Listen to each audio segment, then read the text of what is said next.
Hello everyone, Gurukul mind के इस मंच पे आप सभी का स्वागत है। और आज हम बात करने वाले हैं करंट अफेयर्स के बारे में। आज का जो करंट अफेयर है उसके बारे में हम यहाँ पे डिस्कस करने वाले हैं। सो गाइज, आज का जो करंट अफेयर है आपका वो बहुत ज्यादा इंपॉर्टेंट होने वाला है। तो जल्दी जल्दी सभी जो है आ जाइए और चलिए स्टार्ट करते हैं हमारा आज का करंट अफेयर क्या है। तो यहाँ पे हम सबसे पहले बात करने वाले हैं इंडियन नेवी के बारे में। तो इंडियन नेवी में क्या है कि आपके 3 न्यू वेसल्स को ऐड किया गया है। वेसल्स एक्चुअली आपके जो है युद्धपोत होते हैं, ठीक है। तो ये जो 3 वेसल्स हैं इनको यहाँ पे ऐड किया गया। अब उनकी हम बात कर लेते हैं कि ये तीनों वेसल्स हैं क्या। एक्चुअली जब भी हम इंडियन नेवी हो या इंडियन एयरफोर्स हो या इंडियन आर्मी हो, ठीक है, तो उनके जब हम डेवलपमेंट की बात करते हैं, जब उसमें आर्म्स एंड एनिमेशन का डेवलपमेंट किया जाता है वो एक प्रोजेक्ट के तहत किया जाता है। तो इंडियन नेवी में जो है अलग अलग प्रोजेक्ट की जो हमारी सीरीज चल रही है उसमें जो है इनको सभी को कमीशन किया गया है इसमें। तो तीनों अगर हम बात करें, जो आपके तीनों अग्रणी युद्धपोत हैं, इसमें सबसे पहले आता है आपका आईएनएस नीलगिरी। आईएनएस नीलगिरी जो है ये आपका प्रोजेक्ट 17A यानी परियोजना 17A के तहत जो है इसको शामिल किया गया है, ठीक है। तो जो आपका प्रोजेक्ट 17A है ये स्टील्थ फ्राइगेट इसको बोला जाता है, श्रेणी का प्रमुख जहाज है, ठीक है। तो पहला क्या है आपका आईएनएस नीलगिरी, ये आपको याद रखना है। दूसरा अगर हम बात करें तो इसमें आता है आईएनएस सूरत, ठीक है। ये आपका अगर हम बात करें प्रोजेक्ट 15B यानी आपका परियोजना 15B के तहत इसको इसमें शामिल किया गया है। ये आपका स्टील्थ विध्वंसक जिसको हम इंग्लिश में डिस्ट्रॉयर कहते हैं, ठीक है। तो ये जो वेसल्स होते हैं एक टाइप के डिस्ट्रॉयर होते हैं, ठीक है। तो इनकी अगर हम बात करें तो ये आपका प्रोजेक्ट 15B स्टील विध्वंसक श्रेणी का चौथा और अंतिम जहाज है। तो जो आपका प्रोजेक्ट 15B चल रहा था उसमें आपके 4 जहाज बनने थे और सबसे लास्ट का जो जहाज है वो आपका आईएनएस सूरत है, ठीक है।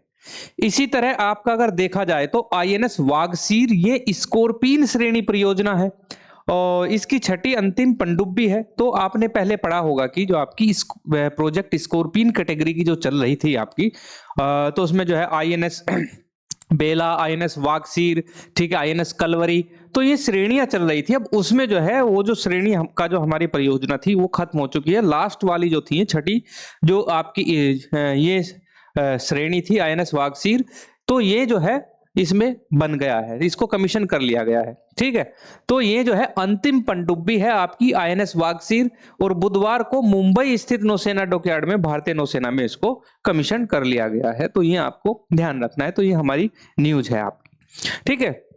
तो अगर हम आईएनएस नीलगिरी की बात करें तो ये परियोजना 17A के तहत 7 फ्राइगेट में सबसे पहला है, यानी जो हमारा आपका प्रोजेक्ट 17A चला हुआ है, ठीक है। तो ये आपका क्या है प्रोजेक्ट 17A और इसमें जो है आपके हमें जो है कि 7 जो आपके युद्धपोत हैं वो बनाने हैं और उसमें ये पहला है, यानी प्रोजेक्ट 17A के तहत जो 7 बनने हैं उनमें से पहला हमने इसमें कमीशन कर लिया है। इसकी निर्माता कंपनी कौन सी है, कौन इसको बना रही है? तो इसका निर्माण जो है आपका Mazagon dockyard ship builders limited Mumbai और साथ ही garden reach ship builder and engineering limited ये कोलकाता की है। देखिए 2 बड़ी कंपनियां हैं आपकी जो इस टाइप की चीजें बनाती हैं, ठीक है। चाहे वो आपका फ्राइगेट बनाना हो, वेसल बनाना हो, सबमरीन का निर्माण करना हो, तो इन सभी के निर्माण करने के लिए आपकी एक है आपकी Mazagon dockyard ship builders limited Mumbai में है, वहीं आपकी garden reach ship builders and engineering limited ये कोलकाता में है, ठीक है। ये कंबाइंड करके दोनों ने जो है इसको बिल्ड किया है आपका आईएनएस नीलगिरी को। तो ये आपकी न्यूज है। अब हम नेक्स्ट जो न्यूज है हमारी वो हमारी न्यूक्लियर डील से है। तो यूएस के साथ हमारी बहुत पुरानी न्यूक्लियर डील है। यूपीए 2 गवर्नमेंट में जो है डॉक्टर मनमोहन सिंह के साथ ये डील है, जो आज तक ये डील चल रही है। तो ये एक तरीके से देखा जाए, मैंने आपको बताया था ये असैन्य परमाणु करार था एक तरीके का। इसमें ना कुछ जो थी ये जो था इसमें अमेरिका की तरफ से कुछ हमारे रिसर्च इंस्टीट्यूट प्रतिबंधित हैं। उनमें से 3 जो हमारे रिसर्च इंस्टीट्यूट हैं उनको क्या है उन पे से प्रतिबंध अमेरिका ने हटा लिया है। अमेरिका का मानना है कि अगर हमें न्यूक्लियर डील को आगे बढ़ाना है और लंबे टाइम तक जो है इसको मेंटेन करके रखना है तो हमें ये जो सैंक्शंस हैं वो हटाने पड़ेंगे, ठीक है। उनमें पहला नाम आता है आपका भाभा परमाणु अनुसंधान संस्थान केंद्र यानी बार्क जिसको हम कहते हैं। दूसरा है आपका इंदिरा गांधी परमाणु अनुसंधान केंद्र IGCAR और भारतीय परमाणु ऊर्जा एजेंसी INEA, ठीक है। तो ये 3 इसका हटा दिया गया प्रतिबंध। पहले से लगभग जो है 15-20 दिन पहले भी न्यूज आई थी, तभी जो है हटाने की बात चल रही थी, अब इसको हटा दिया गया है। इसी के साथ ही अगर हम बात करें तो हमारा रेयर अर्थ्स लिमिटेड IREL को भी इन्होंने अपनी इकाई सूची से हटा दिया है। अब ये क्यों हटा क्यों रहे हैं? देखिए क्या है कि अभी जो है हाल ही में अमेरिका में जो गवर्नमेंट बनी है उसमें राष्ट्रपति डोनाल्ड ट्रंप जो है अमेरिका के प्रेसिडेंट बने हैं, उनके एक नेशनल सिक्योरिटी एडवाइजर उन्होंने अपॉइंट किए हैं जिनका नाम है जैक सुल्विन। तो जैक सुल्विन जो है वो राष्ट्रीय सुरक्षा सलाहकार हैं अमेरिका के, ठीक है। तो इन्होंने ये कहा है कि अगर हम ये हटाते हैं तो भारत परमाणु के सहयोग में जो बाधा उत्पन्न हो रही है उसमें क्या होगी, थोड़ी नरमी बरती जाएगी और जो बाधित करने वाले नियम हैं इनको सभी को हटाया जाएगा, ठीक है। तो ये सारी चीजें इसमें हो रही हैं। यह सूची उन विदेशी व्यक्तियों, संस्थाओं और संगठनों को शामिल करती है जो निर्यात प्रतिबंधों और लाइसेंसिंग आवश्यकताओं के अधीन होते हैं। तो ये बातें इसमें आई हैं। अब इसका रणनीतिक महत्व क्या है वो हम जानेंगे, क्या जो है स्ट्रेटेजिक इंपॉर्टेंस है इसका। तो यह निर्णय भारत और अमेरिका के बीच असैन्य परमाणु सहयोग को मजबूत करने और तकनीकी एवं प्रौद्योगिकी आदान प्रदान करने को बढ़ावा देता है। तो हमारा जो असैन्य परमाणु करार है उसको ये और ज्यादा मजबूत करेगा और जो टेक्नोलॉजी ट्रांसफर है, ठीक है, क्योंकि रिसर्च इंस्टीट्यूट में क्या होगा, रिसर्च इंस्टीट्यूट में जो है वो शोध प्रौद्योगिकी पर काम होता है, तो इसलिए टेक्नोलॉजी ट्रांसफर में भी यानी तकनीकी जो स्थानांतरण है उसमें भी जो है इससे आगे सहयोग मिलने वाला है, ठीक है।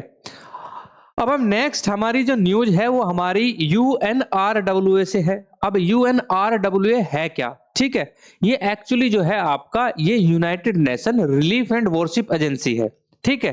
तो एक तरीके से देखा जाए जो UNRWA है ये जो युद्ध क्षेत्र में ग्रस्त लोग हैं और जो है सामना कर रहे हैं, युद्ध होने की वजह से जीवन आजीविका का जो है सामना कर रहे हैं, उनको रिलीफ देने के लिए यूएन की एक एजेंसी है। तो अभी जो हमास और इजराइल का जो संघर्ष चला हुआ है उसमें जो बेघर लोग हैं, ठीक है, या खास तौर पे इसमें जो है पैलेस्टीनियन जो बेघर हो गए हैं उनको रिलीफ देने के लिए UNRWA काम कर रहा है। तो जो ये UNRWA है इसने क्या कहा है कि ये अपनी जो सहायता है लगातार जारी रखेगा जहां पे भी होगा। इससे क्या है कि इजराइल ने इसका जो है अपना एक विरोध प्रकट किया है। इजराइल ने क्या कहा है, इजराइल प्रतिबंध के बाद जो इजराइल ने ये कहा है कि जो UNRWA है वो जो है इनको सहायता प्रदान नहीं कर सकता। इसको हम आगे ऐसे समझेंगे, पहले हम बात करते हैं इजरायली प्रतिबंध के बावजूद भी जो है इसने सहायता जारी रखी है। UNRWA ने घोषणा की है कि जनवरी 2024 तक लागू इजरायली प्रतिबंधों के बावजूद फिलिस्तीनियों को सहायता प्रदान करना जारी रखेगा। और ये जो है UNRWA जो है वो मानवीय इस कृत्य को मानवीय कार्यों की रीढ़ मानता है, ठीक है। तो इन्होंने कहा है कि इनको मानवीय सहायता, शिक्षा और स्वास्थ्य सेवाओं की महत्वपूर्ण आधारशिला जो है इन्होंने इसको माना है। अब हम आगे चलते हैं, इजराइल की आलोचना और नए कानून की बात करते हैं। तो इजराइल ने क्या किया है कि इजराइल ने इसकी कड़ी आलोचना की है। UNRWA ने जो ये कदम उठा रहा है काफी टाइम से और इनको जो है एक रिलीफ देने का प्रयास कर रहा है, तो इसको रोकने के लिए इजराइल ने बहुत सारे कानून पारित किए हैं, ठीक है। तो जैसे कि ये इसका जो पूर्वी यरूशलेम वाला जो क्षेत्र है, पूर्वी यरूशलेम में कार्य करने से रोकने के लिए कानून पारित किए हैं। गाजा में युद्ध के बाद इजरायली अधिकारियों ने UNRWA की तीखी आलोचना भी की है, लेकिन उसके बावजूद भी आपका UNRWA वो प्रतिबद्ध है।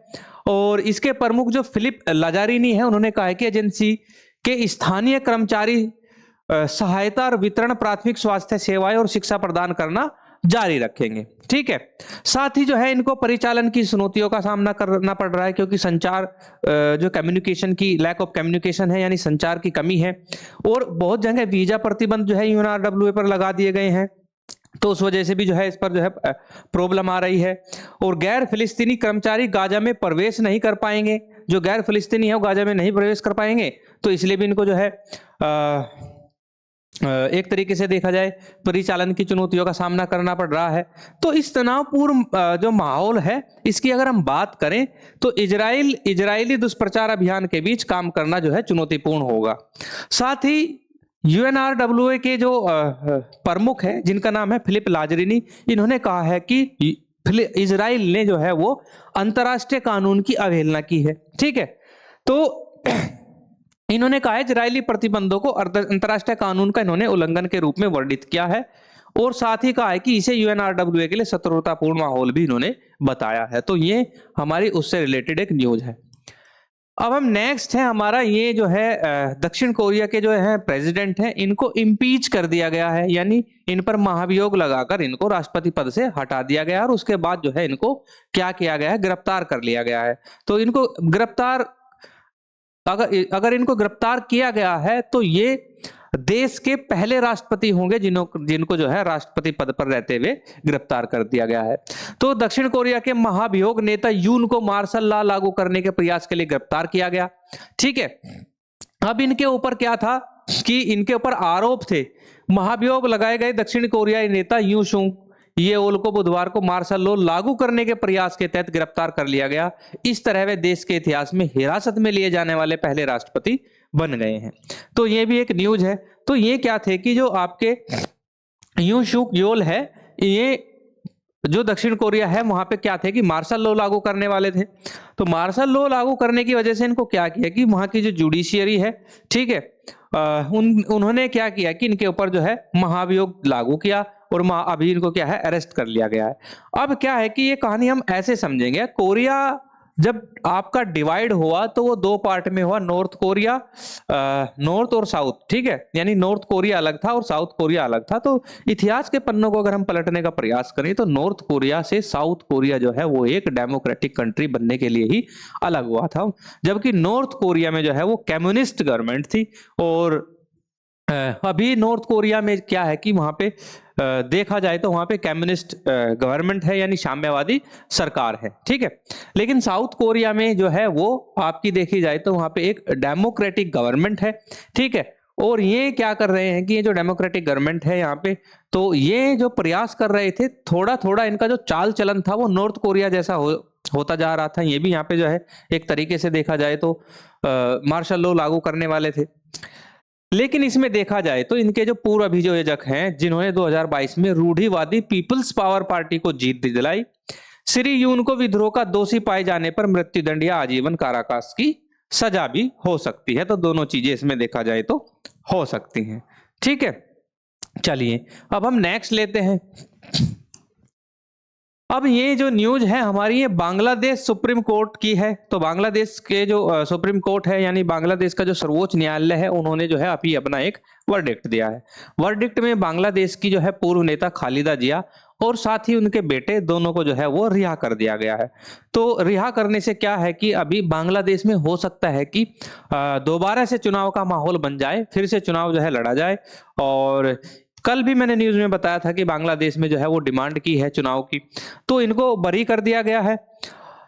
अब इसमें देखा जाए तो इनकी एक पार्टी है बीएनपी, जिसका नाम है बांग्लादेश नेशनलिस्ट पार्टी, उसकी नेता हैं और पूर्व प्रधानमंत्री भी रही हैं खालिदा जिया, यानी बीएनपी से वो पहले भी प्रधानमंत्री रह चुकी हैं। लेकिन पिछले लगभग 15 वर्षों का इतिहास देखें हम तो शेख हसीना का लगातार जो है कंटिन्यूअस शासन वहां पे चल रहा था। ठीक है, और इनको जो है इन पर भ्रष्टाचार के काफी आरोप थे और इनको दोषमुक्त कर दिया है। साथ ही उनके बेटे जो है तारिक रहमान, उनको भी जो है सुप्रीम कोर्ट ने, बांग्लादेश का जो सर्वोच्च न्यायालय है, उसने बरी कर दिया है। मामला क्या था? मामला इनके ऊपर जो है वो अनाथालय का था। इन्होंने एक जो है इनका एक ऑर्फनेज ट्रस्ट का मामला था, वहां पे प्रधानमंत्री रहते हुए वर्ष 1991 में इनके ऊपर आरोप था कि इन्होंने लगभग जो है वो $2.5 लाख का उसमें गबन किया था। ठीक है, तो ये मामला वहां पे हाई कोर्ट गया। हाई कोर्ट से मामला जब सुप्रीम कोर्ट गया तो सुप्रीम कोर्ट ने हाई कोर्ट के फैसले को क्या कर दिया, वो पलट दिया है इसमें। ठीक है, अब हम यहाँ पे फिर उसके बाद हम बात करते हैं। तो अभी हाल ही में देखा जाए तो शेख हसीना का जो है निष्कासन हुआ है और शेख हसीना की प्रतिद्वंदी रही हैं पहले से ही खालिदा जिया। ठीक है, तो अब क्या है कि बांग्लादेश में दोबारा चुनाव की जो है संभावना है। उन्होंने जो है वर्तमान प्रधानमंत्री, जो अंतरिम सरकार के प्रधानमंत्री हैं मोहम्मद यूनुस, उनसे जो है एक गुहार लगाई है कि आप जो है बांग्लादेश में चुनाव कराएं। और मोहम्मद यूनुस ने कहा है कि हम जो है 2 दिसंबर 2025 तक या जो है 2026 के पहले छमाही में सारे जो चुनाव हैं वो संपन्न कराएंगे। ठीक है, साथ ही उन्होंने जो है बांग्लादेश के जो अंतरिम नेता है मोहम्मद यूनुस, इन्होंने भ्रष्टाचार की कड़ी निंदा की है। पूर्व अर्थशास्त्री हैं और इन्होंने जो है जितनी भी संपत्तियां चुराई गई हैं बांग्लादेश से, ठीक है, उनको वापस करने की मांग की है। ठीक है, साथ ही जो है बांग्लादेश में फिर से जो है एक तरीके से देखा जाए राजनीतिक वंशवाद जो है वो ऐसे ही बना रहेगा, क्योंकि उनके नेता जो है तारिक रहमान, उनको भी जो है बरी कर दिया गया है। तो इस फैसले से हो सकता है कि बांग्लादेश में जो फिर से जो नेपोटिज्म है वो जन्म ले सकता है। ठीक है, तो ये सारी चीजें हम यहाँ पे देख सकते हैं। नेक्स्ट हम बात करते हैं, यहाँ पे अमेरिकी और जापानी चंद्र लैंडर प्रक्षेपण जो है कर दिया गया है। तो यहाँ पे जो है दोनों का जो मून लैंडर्स है उसको लॉन्च कर दिया गया है एक ही रॉकेट से। ठीक है, तो इस पे अगर हम बात करें तो स्पेसएक्स फॉल्कन 9 को लॉन्च कर दिया गया है और स्पेसएक्स के फॉल्कन 9 रॉकेट ने फ्लोरिडा के कैनेडी स्पेस सेंटर से फायरफ्लाइट एरोस्पेस के ब्लू घोस्ट लैंडर और जापान के आई स्पेस रेजिलेंस लैंडर को लॉन्च कर दिया गया है। तो दोनों मिशन जो है वो एक ही रॉकेट से वो पूरे कर दिए गए हैं। ठीक है, तो ये भी एक न्यूज है। तो ब्लू घोस्ट मिशन है क्या एक्चुअली? तो चंद्रमा के ज्वालामुखी क्षेत्र मोन्स लैटरेट पर 45 दिनों में उतरने का लक्ष्य है। यह चंद्रमा की जलवायु, चुंबकीय क्षेत्र और धूल की संरचना का अध्ययन करेगा। ठीक है, तो ये यहाँ पे देख सकते हैं। उसी के साथ ही रेजिलियंस मिशन क्या है? तो रेजिलियंस मिशन को हम यहाँ पे जानेंगे। तो चंद्रमा के सुदूर उत्तर में मैरे फ्रिगोरिस में 4 से 5 महीने में पहुंचने का लक्ष्य जो है वो आपका रेजिलियंस मिशन के नाम से जाना जाएगा। तो इसमें बहुत सारी चीजें हैं, जैसे इसमें अगर देखें जो तकनीकी चुनौतियां बहुत सारी हैं, जैसे कि चंद्रमा पर सॉफ्ट लैंडिंग एक चुनौतीपूर्ण प्रक्रिया है कि सॉफ्ट लैंडिंग कैसे हो चंद्रमा पर, तो इसको एक चुनौती के रूप में देखा जा सकता है, जिसमें खतरनाक चट्टानों और गड्ढों से बचने के लिए थ्रस्ट का सटीक उपयोग की आवश्यकता है। ठीक है, बिना वायुमंडल के पैरासूट का सहारा न होने से लैंडिंग अधिक जटिल हो सकती है। तो ये सारी चीजें इसमें हो सकती हैं। साथ ही इसमें क्या है कि इसमें निजी कंपनियों की प्रगति भी है, जैसे कि फायरफ्लाई एरोस्पेस और आई स्पेस जैसी कंपनियां अंतरिक्ष अन्वेषण में नई ऊंचाइयों को छूने का प्रयास कर रही हैं। यह मिशन अंतरराष्ट्रीय सहयोग और वाणिज्यिक तकनीक के विकास का उदाहरण है। अब हम नेक्स्ट न्यूज लेते हैं। हमारी जो ये न्यूज है ये नागालैंड से है। ठीक है, तो नागालैंड में अगर हम बात करें, जो आपका एक तरीके से देखा जाए, ये नागालैंड के आपके 6 डिस्ट्रिक्ट हैं। ठीक है, तो ये 6 के 6 डिस्ट्रिक्ट की अगर हम बात करें, पूरा नागालैंड का मैप यहाँ पे देख रहे हैं, तो इसमें क्या है कि इसको हम फ्रंटियर नागालैंड के नाम से बोला जाता है। ये वाला क्या है? फ्रंटियर नागालैंड। ठीक है, तो ये जो टेरिटरी है ये क्या हो सकती है? मेगाट ऑटोनॉमी। यहाँ पे ये जो है आपकी स्वायत्त क्षेत्र हो सकता है, ऐसा केंद्र सरकार ने कहा है। तो केंद्र ने फ्रंटियर नागालैंड, जिसको हम FNT के नाम से जानते हैं, के लिए कार्यकारी, विधायी और वित्तीय तीनों स्वायत्तता पर सिद्धांत के रूप में सहमति व्यक्त की है। ठीक है, और यह एक प्रशासनिक क्षेत्र है आपका, जो 6 पूर्वी नागालैंड के डिस्ट्रिक्ट हैं। ठीक है, तो ये जो 6 के 6 डिस्ट्रिक्ट हैं 1 2 3 4 5 और 6। ठीक है, तो ये क्या है? ये एक तरीके से ऑटोनोमस हो सकते हैं, यानी आपके स्वायत्त क्षेत्र हो सकते हैं। किन किन मामलों में? एग्जीक्यूटिव मामलों में यानी कार्यकारी मामलों में, लेजिस्लेटिव मामलों में, और फाइनेंशियल जो मैटर हैं आपके, उनमें जो है एक तरीके से देखा जाए ये आपके ऑटोनोमस हो सकते हैं। पूर्वी नागालैंड पीपल्स ऑर्गेनाइजेशन, जो 7 नागा जनजातियों का प्रतिनिधित्व करने वाला शीर्ष संगठन है, NFT के गठन की मांग का नेतृत्व जो है काफी दिनों से कर रहा है। ठीक है, तो इनको क्या है कि वो एक तरीके से देखा जाए तो इनको स्वायत्तता मिल सकती है। अब हम लद्दाख की बात करते हैं। तो यहाँ पे हम देखते हैं ये जो है लद्दाख में क्या है कि लद्दाख में नई भूमि नीति पर अभी चर्चा चल रही है। अब नई भूमि नीति है क्या?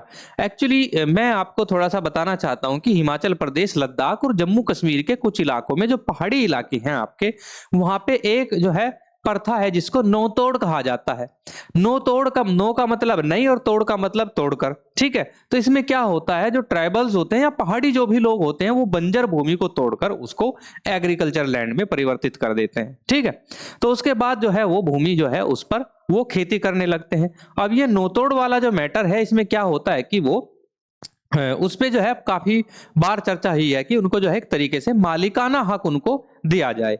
तो इस पर जो अभी चर्चा चल रही है, तो नागरिक समाज के नेता और साथ में गृह मंत्रालय की वार्ता में निवासियों के नाम पर सरकारी भूमि को नियमित करने की योजना पर चर्चा हुई है। ठीक है, तो इसमें अगर देखा जाए तो केंद्र शासित प्रदेश लद्दाख में सरकारी भूमि के विशाल क्षेत्रों को उन निवासियों के नाम पर नियमित करने पर प्रस्ताव पर विचार कर रहा है जो वर्षों से इन बंजर एकड़ भूमियों का प्रयोग कर रहे हैं और उनकी देखभाल कर रहे हैं। अब ये जो नोतोड़ है, मैंने बताया कि ये जम्मू कश्मीर, हिमाचल और आपका तीनों में होती है, लेकिन अभी हम बात लद्दाख की कर रहे हैं। ये जो कानून होगा, ये जो नियमावली आएगी, वो केवल लद्दाख के लिए आएगी, न कि हिमाचल प्रदेश के लिए या जम्मू एंड कश्मीर के लिए। ठीक है, तो ये कहानी है। अब मैंने बताया कि नोतोड़ की जो ये प्रथा है, ये वर्ष 1932 से चल रही है। वर्ष 1932 में जम्मू कश्मीर जो है वो महाराजा हरि सिंह की टेरिटरी हुआ करती थी। जम्मू कश्मीर, लद्दाख और हिमाचल का भी कुछ रीजन्स होता था। तो इन्होंने जो है ये नोतोड़ की जो प्रथा है, ये तब से जो है चली आ रही है और इन्होंने इसके लिए नियम बनाया था। हिमाचल प्रदेश में भी 1968 से नोतोड़ भूमि जो है वो ऑलरेडी लागू है, उनके लिए नियम लागू है। ठीक है, चलिए नेक्स्ट चलते हैं हम। यहाँ पे जो है ये आपका गलवान घाटी से रिलेटेड यूज है। तो चीन के साथ गलवान की घटना दोहराई नहीं जानी चाहिए, सेना प्रमुख ने ऐसा कहा है। ये उन्होंने तब कहा है जब वो जो है आर्मी की जो परेड है, यानी परेड डे पर वो सेलिब्रेट कर रहे थे। उसके बाद जो है उसमें जो सेना प्रमुख है उपेंद्र द्विवेदी, इन्होंने बुधवार को कहा कि उत्तरी सीमा पर आधुनिक उपकरणों और महत्वपूर्ण बुनियादी ढांचे के विकास पर विशेष ध्यान दिया जा रहा है।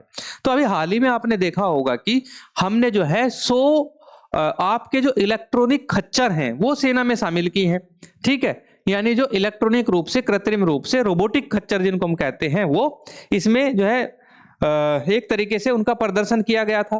तो 100 को शामिल किया गया है, 12 जो है वो आर्मी की जो परेड थी उसका हिस्सा थे। तो इसको लेकर उन्होंने कहा है कि हम जो है आधुनिक तकनीकी रूप से भी जो है अपनी सीमाओं की सुरक्षा करने के लिए सक्षम हैं और जो है हम जो गलवान घाटी की जो आपकी जो घटना है उसको फिर से उसकी पुनरावृत्ति नहीं करना चाहते हैं। ये न्यूज जो है जनरल सेना प्रमुख जो है हमारे जनरल उपेंद्र द्विवेदी की तरफ से आई है।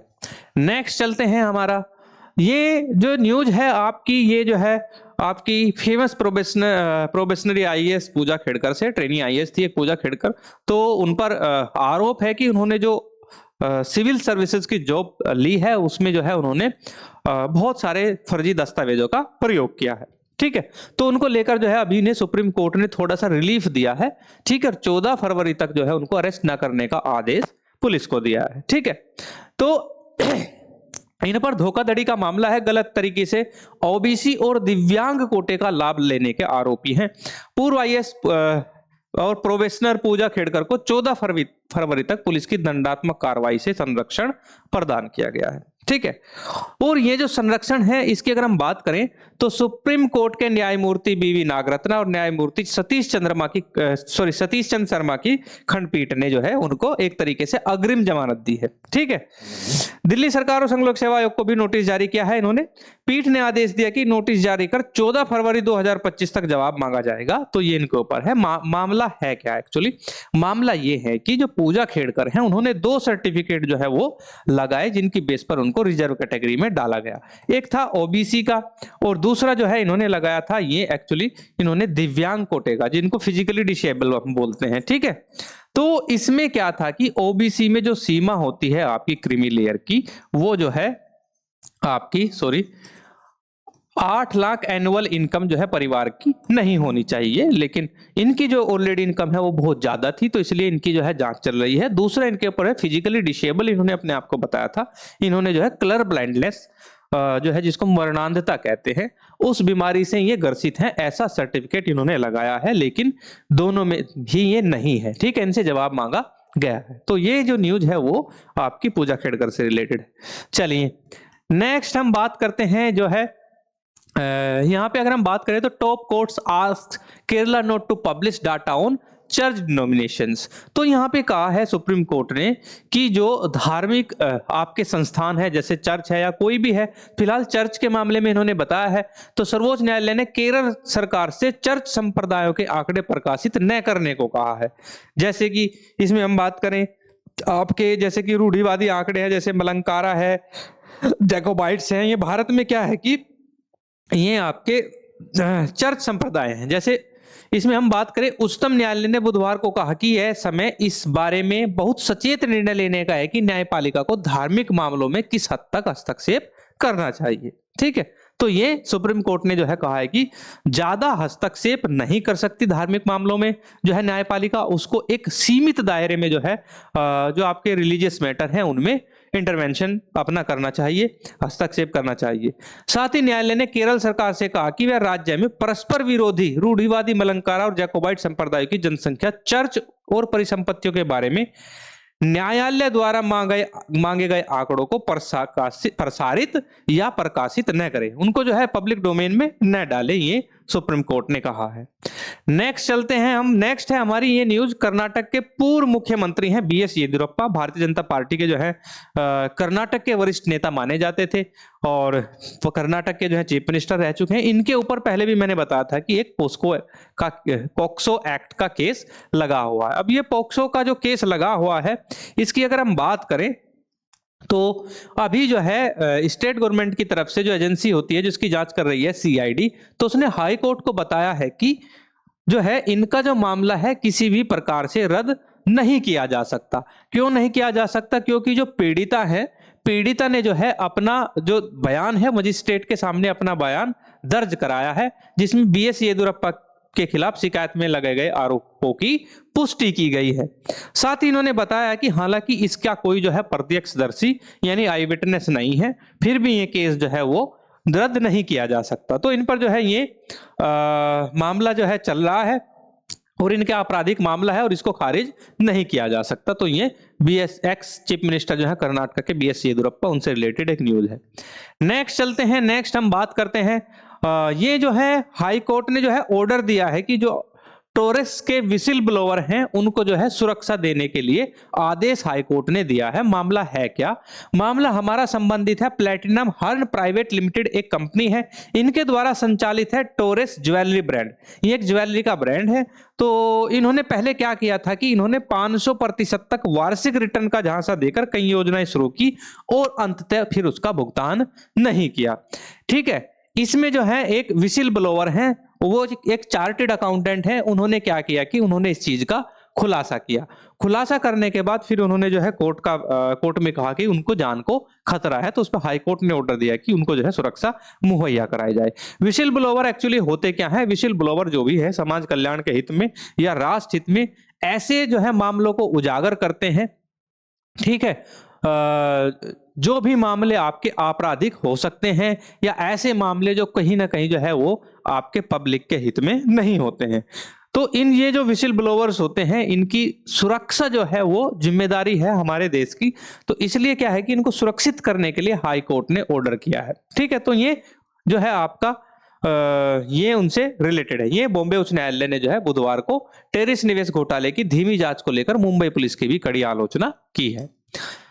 अगला जो न्यूज है आपका वो बॉर्डर सिक्योरिटी फोर्स से है और बांग्लादेश की जो आपकी बांग्लादेश का जो सीमा सुरक्षा बल है जिसको हम बीजीबी कहते हैं, ठीक है, उनकी ऑफिशियल जो है एक मीट हुई है उसके बारे में है। ठीक है, तो इनकी जो है सीमा समन्वय बैठक जो है यहाँ पे हुई है और दोनों बलों ने जो है बॉर्डर पर कहा है कि हम बॉर्डर पर जो शांति और व्यवस्था को बनाए रखेंगे और बॉर्डर पर कोई भी ऐसी एक्टिविटी नहीं होगी जो दोनों देशों के में इन्फिल्ट्रेशन या जो है ड्रग्स या तस्करी जैसी समस्याओं को जो है बढ़ाने का प्रयास करती हैं। ठीक है, तो उच्च स्तरीय बातचीत में सीमा पर बाड़ लगाने के मुद्दे पर मतभेदों के बीच अंतर्राष्ट्रीय सीमा की पवित्रता सुनिश्चित करने के लिए दोनों सेनाओं की अटूट प्रतिबद्धता पर प्रकाश डाला गया है। तो ये उससे रिलेटेड है। ठीक है, तो ये border guard of Bangladesh and Seema Suraksha Bal यानी बॉर्डर सिक्योरिटी फोर्स इंडिया की है।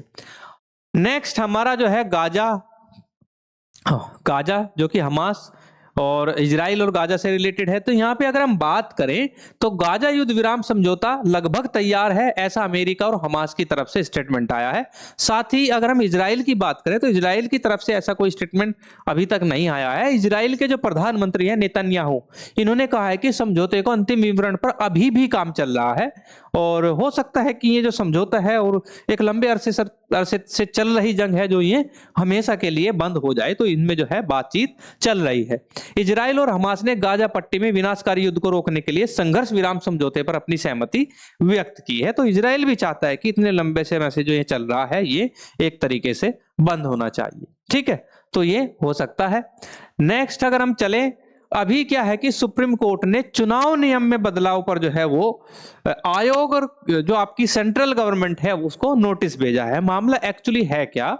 मामला यह है कि कांग्रेस के जो नेता हैं आपके, जिनका नाम है आपका जयराम रमेश, ठीक है, इन्होंने एक याचिका दायर की थी केंद्र सरकार और चुनाव आयोग से जवाब मांगने के लिए। तो याचिका के खिलाफ जो है सुप्रीम कोर्ट ने जो है जवाब मांगा है। इनके जो अधिवक्ता हैं अभिषेक मनु सिंघवी, उन्होंने कोर्ट को बताया है कि संशोधन मतदान केंद्रों से सीसीटीवी फुटेज और उम्मीदवारों की वीडियो रिकॉर्डिंग और फॉर्म 17C तक जनता की पहुंच को कम कर दिया गया है। अब जो रूल्स है चुनाव का 17C के तहत जो है हम जो है चुनाव आयोग से कुछ जो है जानकारी मांग सकते हैं, ठीक है, लेकिन इसको भी जो है इन्होंने नया जो संशोधन किया है उसमें कम कर दिया गया है। और इन जो ये इस याचिका में चुनाव संचालन नियम 1961 में किए गए संशोधन को चुनौती दी गई है, जो वस्तुतः नागरिकों के चुनाव संबंधी रिकॉर्ड तक पहुंच के अधिकार को प्रतिबंधित करती है। तो नागरिकों की जो है चुनाव संबंधी अधिकार होते हैं, उनकी एक पहुंच होती है, उसको कहीं ना कहीं जो ये नई नियम है उसको प्रतिबंधित कर दिया गया है। इस पर सुप्रीम कोर्ट ने केंद्र सरकार और इलेक्शन कमीशन ऑफ इंडिया दोनों को नोटिस भेजा है और जवाब मांगा है, ठीक है। तो ये न्यूज जो है यहां तक थी। सो गाइज जो है आज के लिए इतना ही, और हमारा जो चैनल है सभी गुरुकुल माइंड उसको जो है सब्सक्राइब करें, लाइक करें। हमारे वीडियोस आपको कैसे लगते हैं कमेंट सेक्शन में जरूर बताएं, और साथ ही हमें आप जो है इंस्टाग्राम पे भी फॉलो कर सकते हैं। हमारा टेलीग्राम पेज ये है, इस पे आप से हमसे जुड़ सकते हैं। साथ ही अगर आपको हमारी ऑफलाइन क्लासेस ज्वाइन करनी है तो हमारा जो एड्रेस है ओमिक्रॉन फर्स्ट ग्रेटर नोएडा, यहाँ आकर आप ऑफिस में आप जो है यहाँ पे विजिट कर सकते हैं। साथ ही अगर आप हमसे कनेक्ट होना चाहते हैं, ये हमारा जो है इंस्टीट्यूट का कॉन्टैक्ट नंबर है 8882608880। और साथ ही हमारी कंटेंट या हमारी किसी भी जानकारी या हमारे इंस्टीट्यूट की ज्यादा जानकारी के लिए आप जो है हमारा जो वेबसाइट है www.gurukulmind.com, उसको आप जो है उस पर विजिट कर सकते हैं। सो गाइज आज के लिए इतना ही, अब मुझे दीजिए इजाजत। धन्यवाद।